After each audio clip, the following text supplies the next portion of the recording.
आज हम एक ऐसे टॉपिक पे बात करने वाले हैं जो हर नए या इंटरमीडिएट इन्वेस्टर के दिमाग में होता है। इक्विटी में कैसे इन्वेस्ट करें?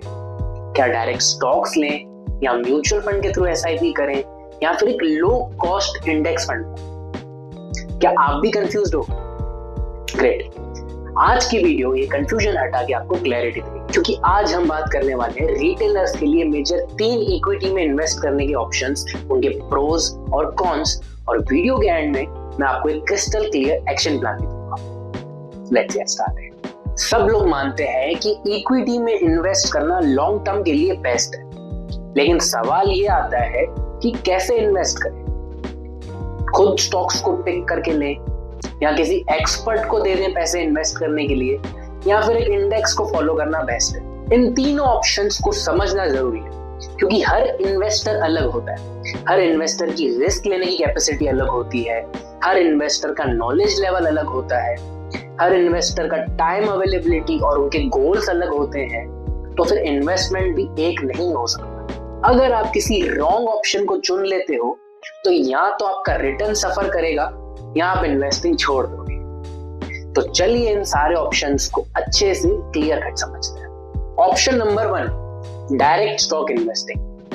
ये ऑप्शन में आप खुद से स्टॉक सिलेक्ट करके उनमें इन्वेस्ट करते हो। जब आप बैलेंस शीट्स को समझते हो, कंपनी की एनुअल रिपोर्ट्स को समझते हो और आपको कंपनीज को एनालाइज करना पसंद है, तब ये ऑप्शन आपके लिए सही हो सकता है। इसके एडवांटेजेस ये हैं कि आपके पास फुल कंट्रोल रहता है। आप खुद से सिलेक्ट करते हो कि कौन से स्टॉक में इन्वेस्ट करना है, कब एग्जिट करना है। आपको किसी फंड मैनेजर पे डिपेंडेंट होने की जरूरत नहीं पड़ती। Higher potential returns.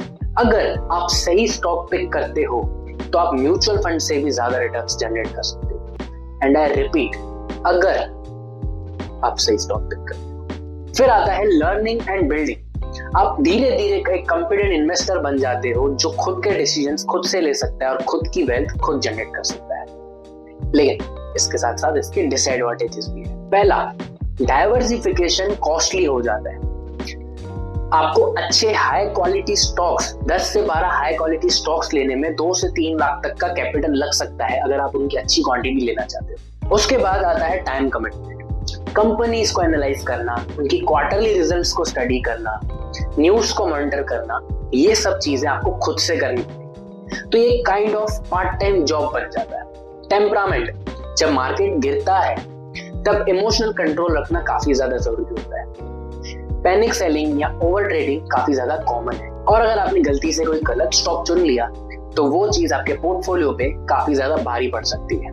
मेरी बिगिनर्स को सिर्फ एक ही सजेशन रहेगी कि अगर आप इक्विटी इन्वेस्टिंग में नए हो तो डायरेक्ट स्टॉक्स वाला रास्ता नहीं अपनाओ, एक म्यूचुअल फंड से शुरुआत करो। उससे आप समझो, मार्केट को कॉन्स्टेंटली फॉलो अप करो और उसके बाद धीरे धीरे स्लोली एंड ग्रेजुअली आप डायरेक्ट स्टॉक्स की तरफ मूव कर सकते हो। फिर आता है ऑप्शन नंबर 2, म्यूचुअल फंड्स।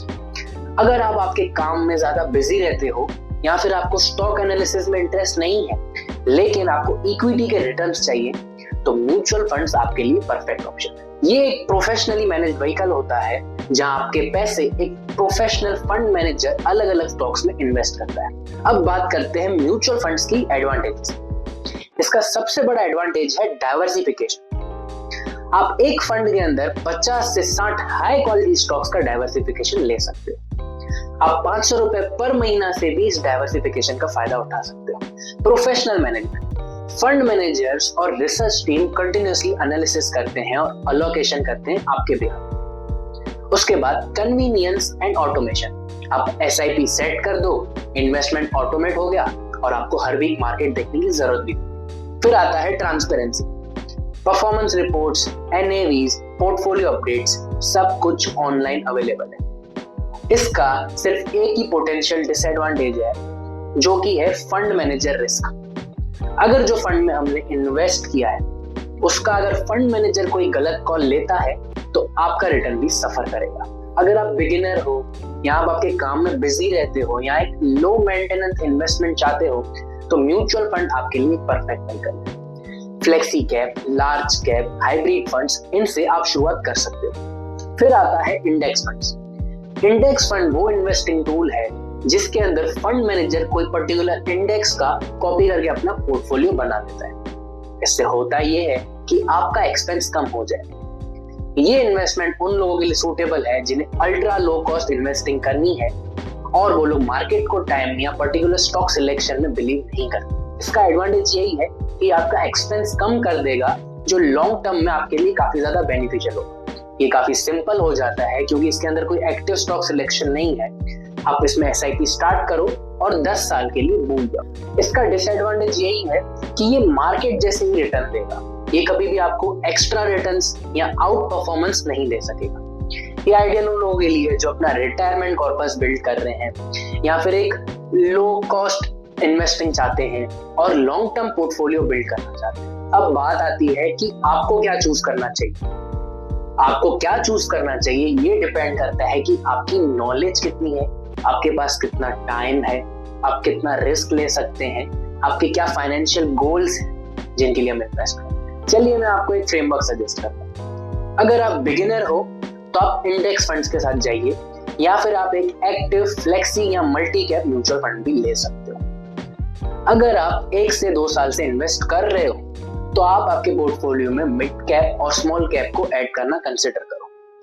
अगर आप कुछ ज्यादा ही सालों से इन्वेस्ट कर रहे हो और आपको काफी ज्यादा इंटरेस्ट है मार्केट में, स्टॉक एनालिसिस में, रिपोर्ट्स पढ़ने में, तो आप म्यूचुअल फंड और डायरेक्ट स्टॉक्स दोनों के साथ जा सकते हो। और अगर आप लॉन्ग टर्म वेल्थ बिल्ड करना चाहते हो तो आप आपकी म्यूचुअल फंड की SIP को चालू रखो और उसके अंदर डिसिप्लिन रहो। अब मैं आपको एक्शन प्लान देता हूँ। सबसे पहले स्टार्ट इमीडिएटली, अब भी शुरुआत करो क्योंकि प्रोक्रेस्टिनेशन से बड़ा एनिमी कोई नहीं।